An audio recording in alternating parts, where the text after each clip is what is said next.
Hey, what's up, you guys? So I got something kind of different here for you today. I've been talking about this to a lot of you guys on Instagram, and I decided that I would finally do it. So I've been wanting to build a new pedal board for a while because I had big ones and I had little guys that I built, and I wanted something kind of in between. So I finally picked up today a pedal train board. There, pedal train. This is the Metro 16 in my case. And so, yeah, I just want to kind of take you guys along the process. You'll see all the pedals I put on there and what we do for patch cables and all the rest of that. So, before anything, I guess you can call it, we'll kind of open it up and show you what you get, because I haven't really taken anything apart in here yet. This just came in, so we'll show you kind of what you get here. Basically, so I got the soft case version. I believe you can get a hard case and it costs a little bit more, but basically we just went with this. And so you do that, and you'll get a bag of extra goodies here. You've got some zip ties for cable management underneath the board. And then you've got, obviously, some Velcro here. And so that's all that, and then obviously you've got, well, comes in your soft case, which is, this is what I wanted. I wanted something that was a little bit more conducive to carrying and traveling and whatnot with me. So that's that. And then this is the actual board. And as a size comparison, I actually got a pedal right here. This is just like as an example, this is a little Ditto looper, and so if you stuck that on there, you can see. So I mean, a full size pedal is gonna take up, you know, like that. So you could probably fit, if you're using like one or two smaller pedals, you can probably get like 5 to 6 on here, and that was basically the plan. So this was the ideal kind of size for it. So we're gonna take you guys through the whole journey of this. I'll be showing you guys all the pedals I put on there, the power supply. We are gonna have to do a little modification to the board to fit the power supply, so I'll be showing you guys that as well. And obviously we'll do all that. So the first thing we're going to do, we're going to Velcro it up. So I'm going to grab some scissors and all that, and we'll do that, and then we'll be right back.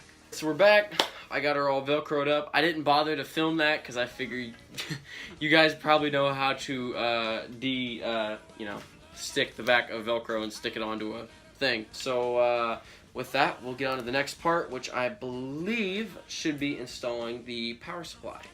All right, we'll see you guys in a minute. Okay, so we're kind of back here. We ran into a bit of a problem with mounting the power supply. I knew going into it that the feet weren't going to be long enough, and I was pretty sure, and I was very correct in that assumption, because I went to stick this on here, and as you can see there,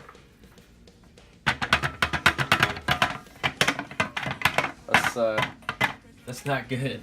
I'm gonna figure out a good solution for this. Obviously I gotta drill out the rivets and then create a feet and then a mounting solution. So when I get to doing that, and you know, once I figure out the feet thing, I'll show you guys what I did on that, and then I'll tell you, you know, I'll show you what we do as far as a bracket. But anyways, so we're gonna figure that out, and then we'll be right back. All right, so we got the solution after a quick trip up to the hardware store. You see, I got these little inserts here. I just have them press fit in there right now. So I ended up having to expand the holes a hair and then tap these in. The spacers were like, I don't know, $1 or something. And then these guys I got to cut down, but basically these are just basically the inserts here. These just screw right in. Like, put this in and run a nut down to the bottom, and then just, you know, run your foot in a nut at the bottom. So I'm still figuring that out. Before that, I need to glue these in place. I was gonna, you see they got screw holes, but I didn't really feel like it was necessary because it's not taking a lot of abuse in that area. So it's just gonna, basically all I'm gonna do is I'm gonna pull them back out and then just epoxy them and stick it back in. So once I figure that out and how exactly the feet are gonna go, I'll be back, and then after that we'll get to mounting the power supply, which will be a whole nother can of worms. So we'll see you guys in a minute after we work that out. Okay, so we got our solution here. Basically what I ended up doing, well, I got these guys, as you can see, they're epoxied in place and tapped in. They're kind of pressed fit with the epoxy, so they'll stay real good. If I have any problems with them coming out, again, I might drill these out, but that should be fine. As far as the power supply, in the future, I may do a bracket because it has these holes in the side right here, where I can create some kind of a supply. But for the time being, I decided, because I'm going to be shifting stuff around more than likely. So basically what we decided to do, we decided to go the zip tie route. If you look on top, the Velcro is already dirty from being out here. Basically, that's kind of what you have going on. Found that this will be the most convenient way until I can come up with a bracket situation and to keep this moving for you guys so we can actually finish the project. So I think that's going to work. That's basically where we're at.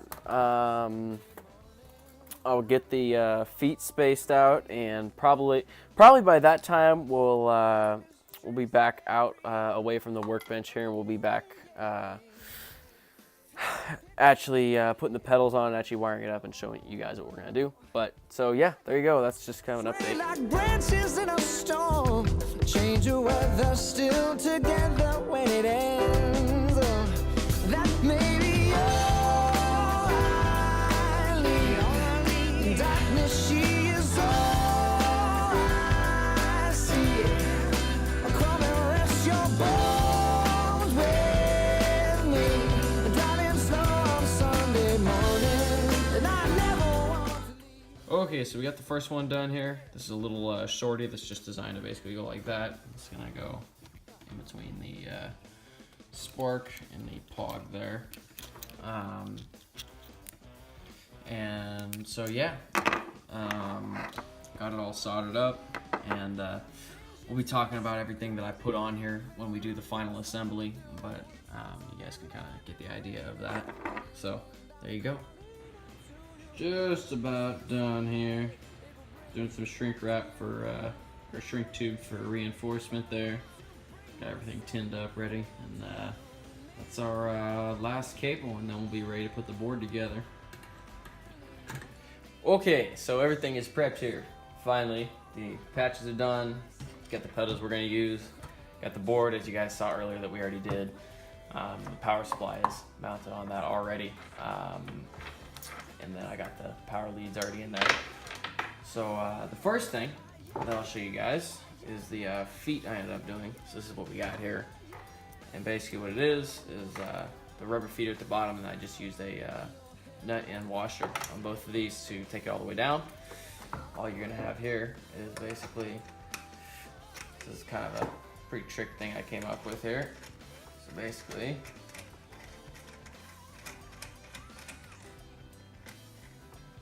because of the wing nuts on there, I can take these as high or as low as I would like. So in my case, I'm gonna put them about like that. And then you just get them, and I angle these as well. So you can just get it as tight as you want.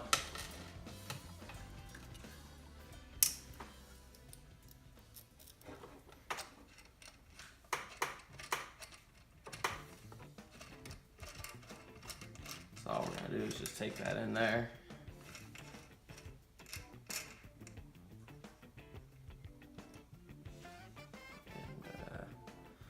Get the exact alignment down in a second. Just get these on there and see kind of what kind of shape we're in there.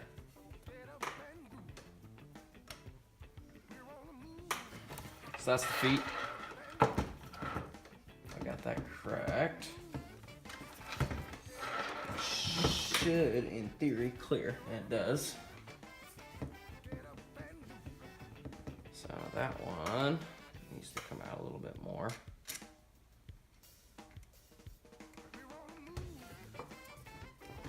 There we go. So that's the feet. This is what I ended up going with. It allows me, depending on what I put under there, so the power supply won't, the main thing was, as you guys can see, it being angled so it doesn't touch the ground there. So next thing, I'm gonna get those out of the way a little bit there. Next thing will be the pedals. That's your first one there. This is just a tuner. I chose to use the Polytune 2 Mini. So we'll start with that. That's gonna go right there. And as you can see, so I got the patches made for that. And so from there, we went with, got some road wear on it, but the Archer drive is just what I decided to go with. It fit the best on here. So that's just gonna go like that. And so from there, actually, what we'll have to do, go like that.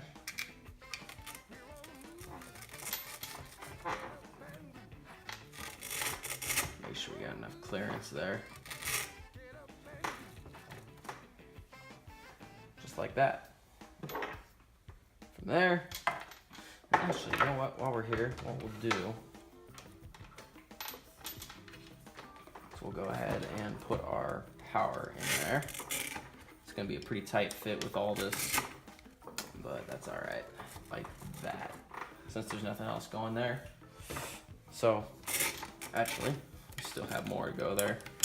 So then that guy's gonna go right there. That should fit right under there, no problem. Just like that. It's nice and clean, one right after the other. And then from there, we've got our spark booster, TC, cheap, good, works. That guy, if I remember correctly, actually,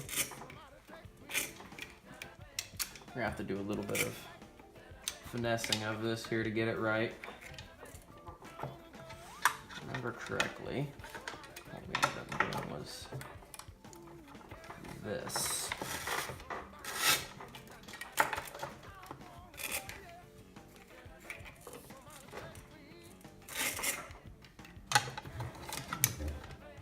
There we go.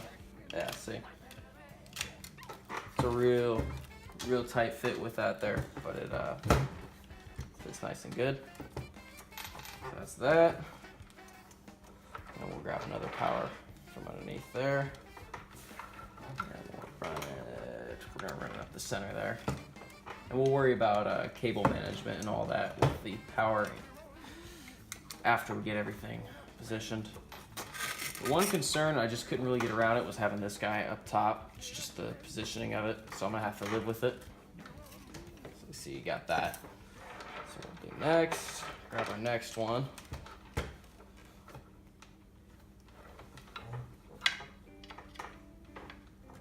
We'll see if we can fish it up through here. Get that plugged in there. Bam, just like that. And next pedal is going to be the micro pog, and that, I think I had the positioning more or less flush. So there's the next patch. You can see how short this guy is. It's just doing that there. So all we got to do is boom, plug it in there. Looks like that. Due to the fact that I'm not cramming too many pedals on here, that should work. So we'll put our next power in, and that guy actually should be able to, in theory, fish it up right through here. Boom, got that, and then we'll fish the excess back down. And the next thing, and this is subject to change in the future, but just currently what's on my board is the Keeley compressor. So you guys have separate questions about these pedals that I use. You guys are probably familiar with all these micropod and whatnot. But if you have separate questions, feel free to ask. But so here's the compressor. So we'll that's gonna go about there. So grab another shorty, patch cable there.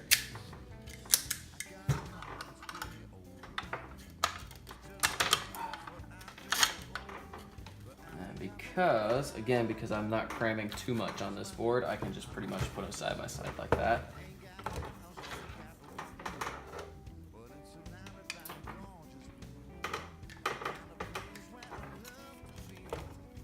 Bam, just like that.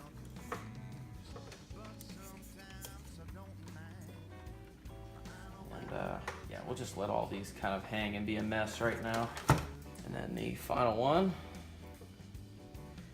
my long-standing staple of my board, the TC Electronic flashback, mini flashback. That one, let's see. That's right. Yeah, the beauty of this one was in that the output being up here and the power being right here, we don't have the power external or on the outside of the board or the front of the board like we do on this one. So we'll do that, the front of the board like we do on this one. So we'll do that. And I have to cram this over a little bit more actually.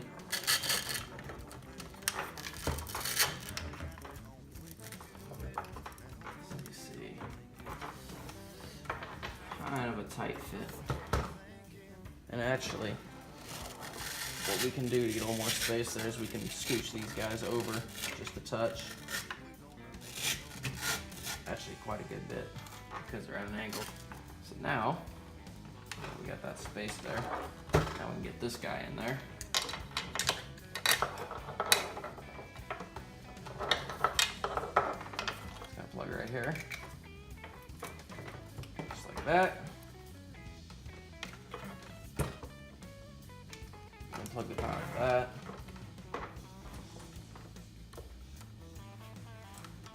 So now with that being said, oh, one final touch. I've got the thing which I've gotten many questions about, the ever famous Altoids tin that's on my board, and it's just picks for if I, whatever reason, forget them or need more, and it hides our mounting choice here. So that guy just goes right there. Kind of adds the overall look of the board a little bit. So we could just leave it like that and have a mess, but now we've got the situation of cable management. So we need to figure out what we're gonna do with that. So I think what we'll do, set it like that.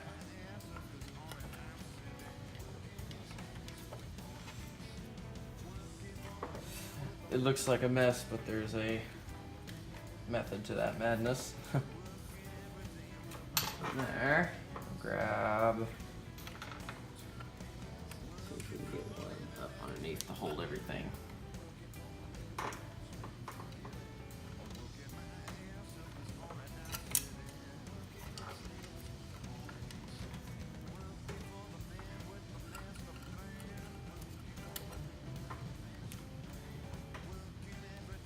Get one of these. Not too tight though.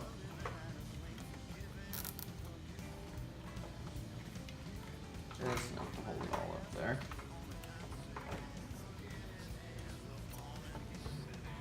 That actually might be enough. Let's see here.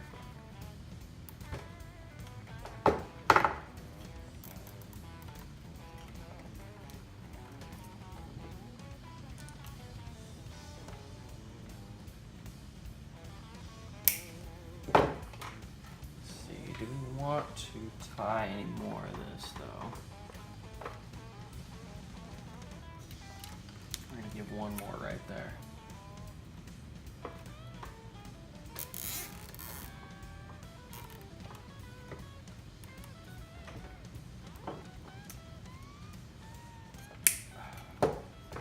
And you know, truthfully, I probably could have gone and done some intricate thing of wrapping it all around the patches and all that, but I'm gonna want to be able to pull stuff off of here, so don't want to do that. So I think, make sure it clears, which it does. So with that, she is done. You can see we got the cable management pretty clean down there, and got all the pedals wired up, all the patches done. So there you go. So next we'll plug it in and we'll make sure it works obviously and demo everything for you. So we'll see you guys in a minute. Okay, so here we are. The board is done. As you guys saw in the previous clips, we got it all wired up. And it took a little bit of time in between, you know, actually buying the board and, you know, assembling it. but I really wanted to make sure that I got all the parts of it, and with building everything. So here's the board done, man. It ended up coming out really nice, pretty clean underneath, and so I'll real quick kind of go over what we did on this. So essentially, this is a pedal train Metro 16, and due to the fact, and I was gonna do a bracket for this, but I ended up going the zip tie route for the power supply. It was just it was easier, and if I want to move it or take it off, it's just a little bit easier. But so we ended up going that route. But due to that, you can see these things sit flat, right? And the feet would have been flat, so I had to come up with a solution. So actually a trip to the hardware store. We ended up with these guys. You know, leveling these things out, it's really irritating. Any of you guys that have worked with pedal boards, it's very irritating having your board do this, you know, because it's not level. You know, if you've ever done custom feet, I don't know. But I wanted to be able to adjust that, so it was just the original feet that I put an angle on, and then I had a wing nut there on each side so I could adjust it, and if I want to, you know, kick it back more or down or whatever, we can do that. So we did that. Power supply is just a pedal power 2 in there. And then, so as far as the pedals, or actually first was the custom patch cables that we did. You can see all the gold ended ones. And so we did them exactly the right length. We did a lot of shorties, and it's just cleaner than, well, cleaner and probably better, a little bit better sound using a better quality patch cable than doing them yourself. And then as far as the pedals, and I mentioned this before, is you got your Polytune Mini, you have your Archer Drive, you've got the Spark Boost, which I chose this over the EP booster, believe it or not. I A/B'd them a little bit through actually my SineWave amp. To get a brutally honest thing, and this was just better. It brightens it up a little bit, and it's just nice. Then we had the Micropog right here, and this is kind of a toy. I don't use it a whole lot at the shows, but I'll use it for like a song or two, you know, and rip off a couple lines and then, you know, kick it off. The next thing, this, as I said before, is subject to change, and this is just the Keeley compressor. I actually got this at the NAMM show. As a little side story there, they had like a string changing contest there, and I said, that sounds kind of fun. So I ended up like placing third in a you had to like totally detension, and take the strings off, put the new ones on, clip them, and tune it up to pitch. And I think I did it in like 6 minutes and 12 seconds, and then like 2 guys got under 6 minutes or something like that and beat me out. So, and this is actually, I ended up liking this out of all the other stuff. And so it's cool. It's great for like rhythm stuff, and I don't know, if you're playing neo soul funky stuff, it's cool. So for now, this is the one on there. It may get replaced with like a fuzz or something, you know, eventually, which will be earlier in the chain, obviously. But for the time being, this is staying on here. It's great. And then I have my trusty longtime companion on my pedal board, my mini flashback delay. I know there's a lot of other great delays out there. This is just what I like. I tried the carbon copy, and I don't know if I think I tried a couple others, and this is just the one I liked. Digital, you know, for some reason I like this one more, so it's stayed on there. And then the thing I keep getting questions about this, especially on my Instagram, is the Altoids 10. And again, I mentioned this before, but it's just picks. In the case that I somehow completely neglect the fact that I need to bring picks with me, you know. And so yeah, that's that. So next thing we're gonna do, I'm gonna get my amplifier, and we'll plug it all up, and I'll kind of demo all the pedals. We'll show you everything actually works and I did it right. Just give you kind of a run through of all the sounds and whatnot. And so yeah, so let me get that plugged up, and then we'll be back for more. Alrighty, so we are finally here after, well, for you guys it'll be pretty short because you're just watching the video after the fact, but after much time of me filming this and doing my whole pedal board build and everything, we're finally here. I'm going to kind of run you guys through the pedals. We're not going to go super in depth like reviewing all the pedals or anything like that. I might do that separately, but I just wanted to run you guys through the sounds and everything, and whatnot. So Got the pedal board rigged up. As promised, I have my SineWave amp, my absolute favorite amp ever, and got it mic'd up with a SM57, just keeping it simple, and it's just going into Logic Pro. So yeah, so first I just got it on basically clean. It's just a clean amp, so basically I just have it on just a clean setting. So we'll run through that, and then I'll kind of run you through all of the silence stuff.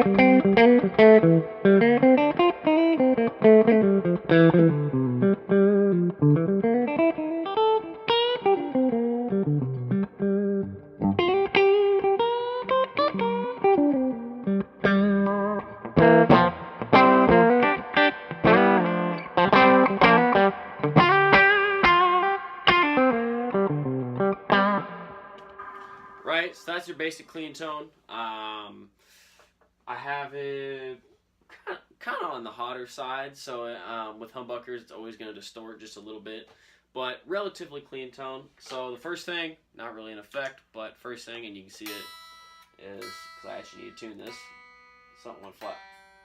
There you go. So tuner, as you saw before, is my Polytune.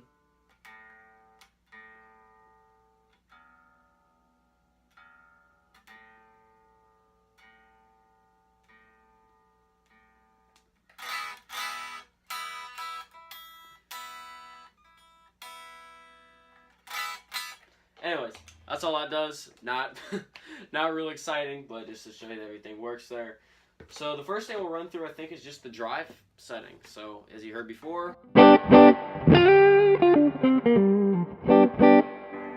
kick this on, and I don't have it set a specific way. I just kind of set it kind of gainy for the sake of this. So you turn on.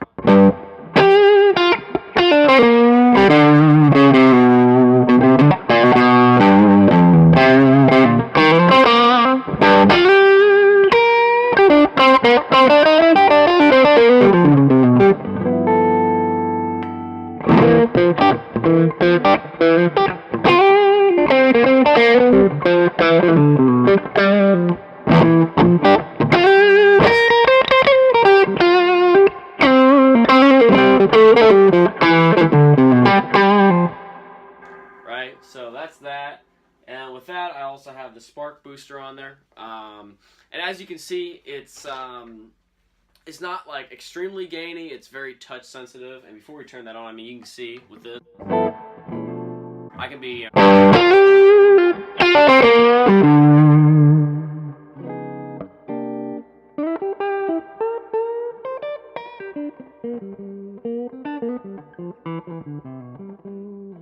right, because we're not playing through a distortion or anything. You know, it's an overdrive. It's pushing the front end of the amp. So that's that. And then we click on the spark boosters.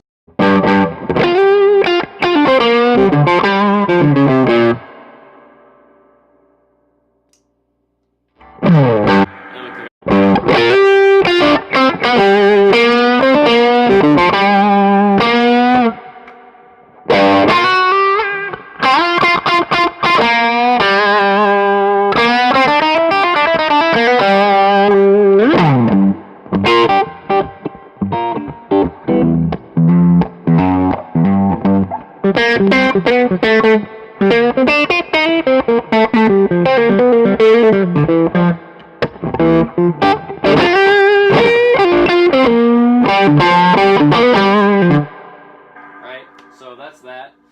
And usually for my sound, and you can't really hear the difference unless you have it on and off. But so, or actually, you know, yeah. So the next thing is the flashback delay. I'm gonna go out of order here because this is kind of something that stays on all the time. So this flashback delay here, and I talked about this earlier. It's just a basic delay, and you'll hear the way it's set here. It makes sure the drives off, and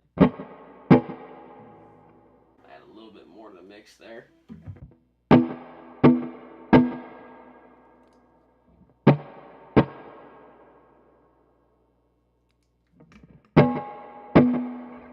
I don't know how. Here, we'll turn the reverb off actually, so you can hear it. And even that's too much, so we'll take the feedback down. Right, so that's it. That's all that's on there. Then you turn the reverb on with it.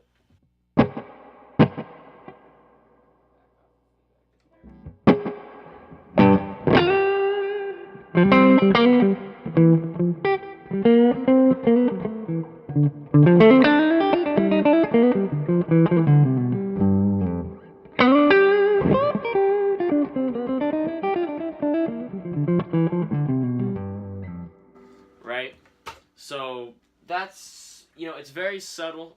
It's something actually a friend of mine by the name of Matt Schofield does, and that's actually kind of where I picked that trick up from. So that's all that does. I don't do any crazy delays or anything like that, you know, and long repeats and crazy effects, although I could in the future. But for the time being, that's all I do.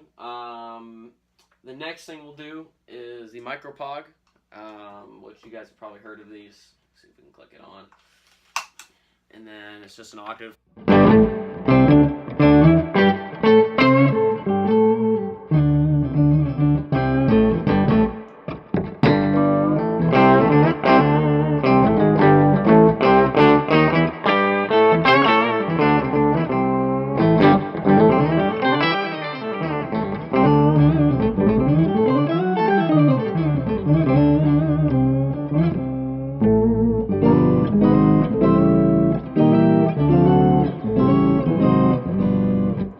Right, so that's all that is, and I don't use it a lot during the shows, but, you know, I'll kick on an overdrive with it, a boost, and, you know, I want to get something crazy.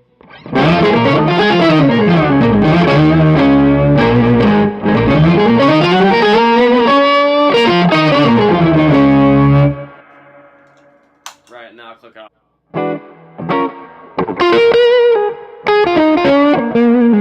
Or whatever. So that's all that's used for. One cool thing you can do with this as well, if you guys ever try this, if you can get the octave set right, you can get some kind of organ-y sounds. Yeah.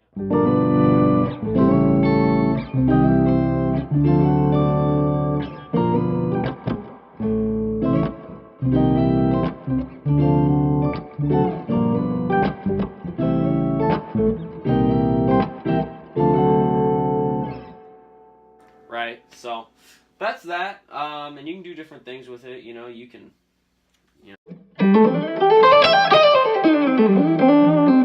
hit the high octave, the low octave, and, you know, all that jazz.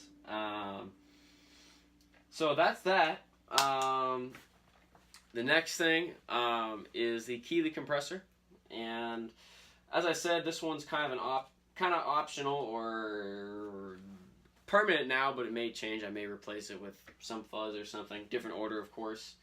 But so like, yeah, basically what I use this for is like clean stuff, and you won't see me use it a whole lot at shows, depending on what I'm doing. But when you're playing, you know, chordal stuff.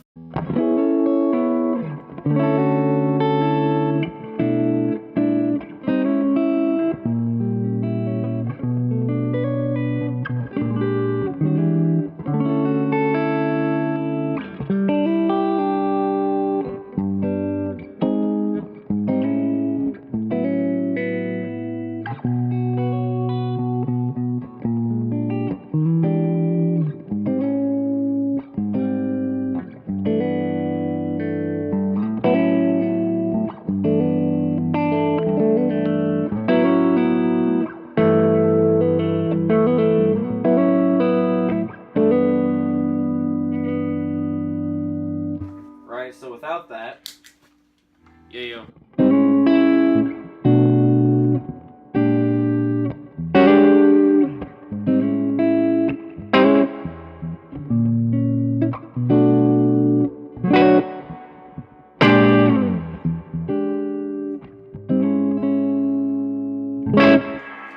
Right, it still works, you know.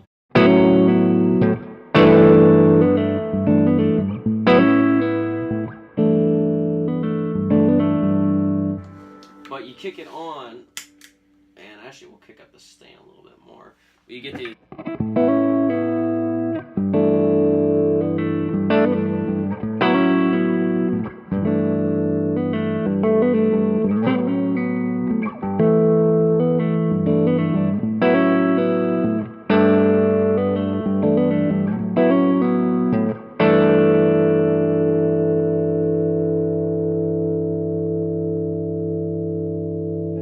Right? So that sustain just keeps going. And that's with any compressor, you know, that's kind of the idea. And they also kind of will allow the note to, it squashes a little bit and then it kind of blooms. So when you're doing like, if you want to do the Albert King or Albert Collins, you know,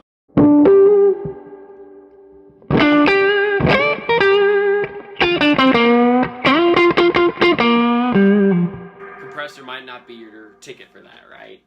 Because it's squashing everything. So your dynamics, you lose this. You know, it's very flat with any compressor. So that's the one thing you keep in mind with those. But in my case, for if I want to play some rhythm stuff or play some Steve, you know, I don't know, Steve Ray Vaughan, you know.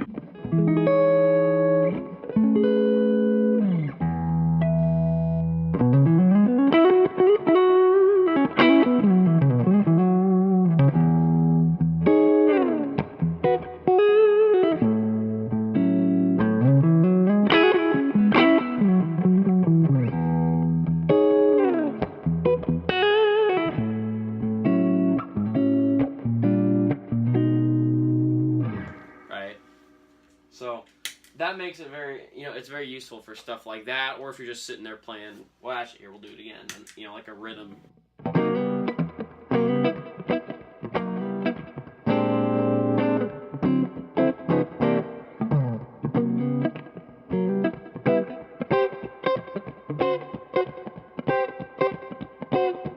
It just smooths it out so you're not, you know, when you're following rhythm behind the rest of a band or something, or even if you're tracking, if you want to run a compressor into your recording program, I don't know if you'd want to do that, but, you know, it just makes the notes a little less sharp so they don't poke through as harshly, but they're still there and they're nice. You know, it just makes things real nice in the mix. So that's kind of the general consistency of the idea of my board. You know, usually, unless I'm playing really clean stuff, because I already have, you know, I have a little bit, just a little bit of overdriving starting to happen with the amp inherently. So sometimes I'll play just clean, but most of the time I keep the overdrive on and just, you know.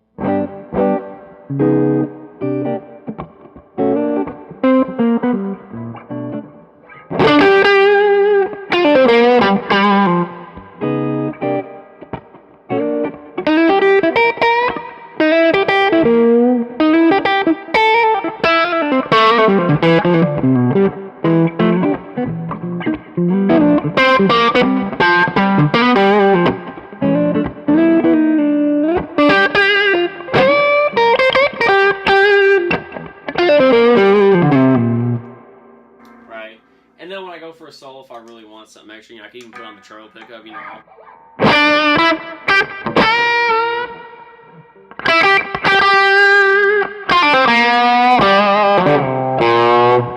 I really want to get that, you know, but it's a very front-end driven sound that I go for. And then, well, since I'm here, hopefully all this crap doesn't come tumbling out, which it probably will. The most important item on the board is the pick box. Not really. Well, actually, kind of, yeah, because I could just take an amp to a gig in theory. But for those times that I have forgotten picks, or if you're someone who's given to forgetting picks like that, Altoids tin look kind of cool. I had seen it on Instagram originally on some pedal board page, you know, just pedal board fanatics. I'm like, that's actually a good idea. You know, I wasn't sure if it was just a trend, but I'm like, whether it's a trend or not, it was a good, you know, a good idea. And so I just stuck some Velcro on the back, and you know what? Since we're at the end of our adventure here, I'll show you it. So it's just literally just Velcro on the back. I didn't, like, it was put on there sloppily. You know, all I had to do was work, and then it's just got a few picks in there. Probably, sometimes I've had more, but as long as I have some extras in there. Usually I have more, actually. So that's basically the general consensus there. And if you guys didn't notice, I didn't bust out my, people who follow me on Instagram know my black Strat that I play a lot very well. But actually on my live shows, because this is my live rig that I take out, the Les Paul is usually what I take out with me.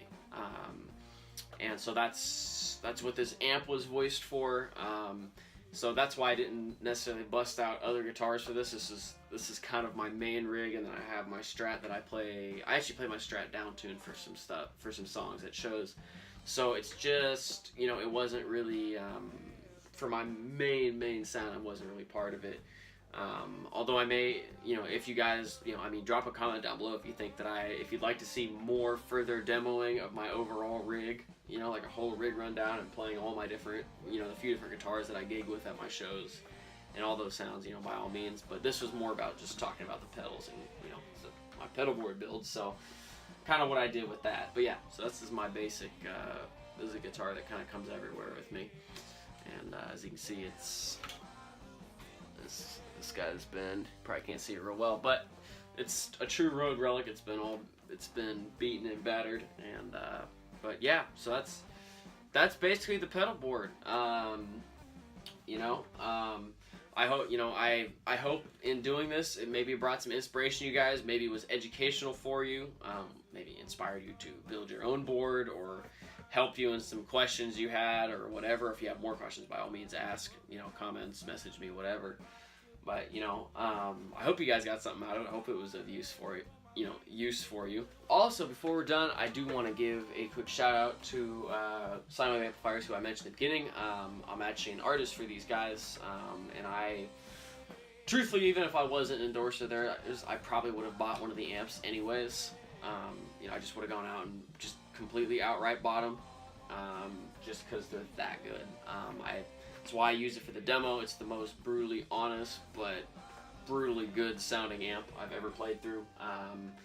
And the company and the owner Chad, just the way they operate is absolutely incredible. Me and the owner Chad are more like, you know, friends than business associates. So I'll leave, if you guys want to check these out, or if you'd like to actually get in touch with them and, you know, potentially have them build you one, because every amp is custom voiced to the artist. This was voiced for me.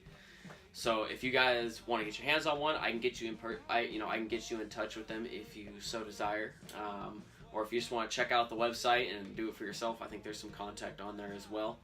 So I'll leave a link down below for you guys to check that out. Again, if you'd like me to, you know, put in a word for you to, you know, that you're going to be contacting them, by all means, ask me and I'd be happy to. But yeah, just want to kind of let you guys know on that as well, so you know kind of what we're running through and what the story is on that. And I'll actually, if you guys on my channel, you've seen the SineWave Part 1 and Part 2 of getting this build actually, and I'll be doing a full demo on it eventually, hopefully very soon here actually. But so yeah, that's my pedal board build, man. It's small but mighty, and as I've said probably a million times throughout filming this, Hilltrain Metro 16, I don't endorse them. It's just they're reasonably priced, they're easy to build on, they're roadworthy. And then the Voodoo Labs power supply. So yeah, there you go. You know, I hope this was of enjoyment, use, entertainment, inspiration to you. And if you guys have any further questions, anything at all, by all means don't hesitate to ask. And if you guys want to keep up with everything else I'm doing and places I'm playing and just watching me goof off and whatnot, I'm also on, you know, Instagram, Facebook, Twitter, Snapchat, and I'll link all that stuff down below as well. But anyways, with that said, thank you guys for coming along on the journey, and we'll see you in the next video.